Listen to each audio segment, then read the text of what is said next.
let me ask this question. So, say the Steelers hire somebody else. Say they hire Clint Kubiak or whoever. Do you think there's a shot that a guy like Gerard Johnson comes in and he's the next quarterbacks coach of the Pittsburgh Steelers? Do you think if you are a guy like Gerard Johnson, because I would imagine the Steelers, whoever their next quarterbacks coach is going to be somebody that they interview who doesn't get the job, who obviously doesn't get a job anywhere else.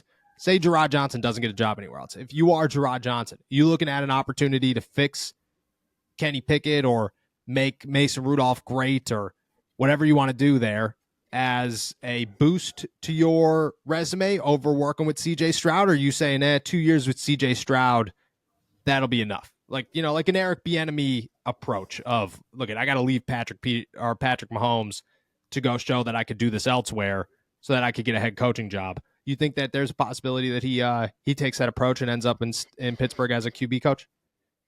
I think it's possible, but I think this is also, he's being considered for, you never really know how seriously. Yeah, he's being considered for other jobs as well. So clearly I think the interest is there after his work with CJ Stroud. So I don't, it's tough to say. I just feel like if he's able to kind of go back and work with the Texans and keep kind of growing CJ Stroud, like, I think that's going to be enough of a feather in his cap. Yeah.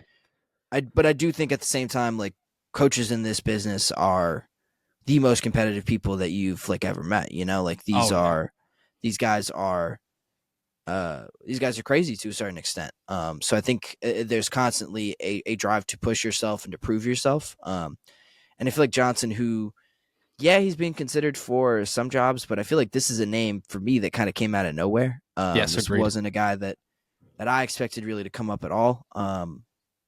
Or a guy whose name that I really knew at all before he started popping up until honestly that you had mentioned him. So I think to that extent, like, he still might have to make a name for himself. And I just wonder, I don't know. I would love to go inside of, Omar Khan's mind or some other, random NFL GM who's looking to hire an offensive coordinator and say, look, do you take, I just don't know how you judge multiple years with CJ Stroud, because clearly CJ Stroud brought some talent with him and he was a good player.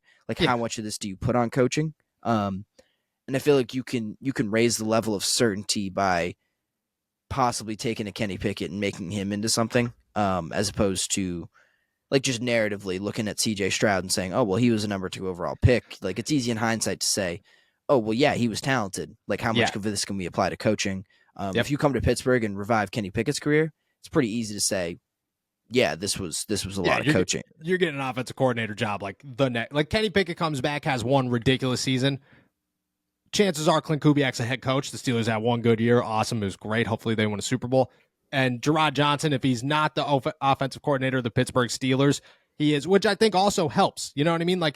Bobby Slowick will probably get a head coaching job somewhere within the next couple of years, but also I don't know, great offensive coordinators that they do, but they also you get that one really good year. And then after that, it kind of settles to where you're, you had that one really good year. Now you're a really good offensive coordinator. People are skeptical about whether or not they're going to give you a head coaching job immediately. So he could get the job there. You come to Pittsburgh, you're the quarterback's coach. Clint Kubiak comes, and again, this is best case scenario. Clint Kubiak comes, the Steelers absolutely dominate. Kenny Pickett blows up. This is a great year for the Pittsburgh Steelers offense. Kubiak's gone. He's a head coach somewhere. There's no reason not to give the job to Gerard Johnson. And I think that's a good move. It's a hypothetical. It's a big hypothetical, but it is definitely one to monitor. And there will be other names. As more coaching candidates come in here, more interviews happen, and more guys like Gerard Johnson are interviewed, you will start to see okay, look at this could be a guy. This could be the next quarterback's coach of the Pittsburgh Steelers. That's also something to keep an eye on if you are a fan.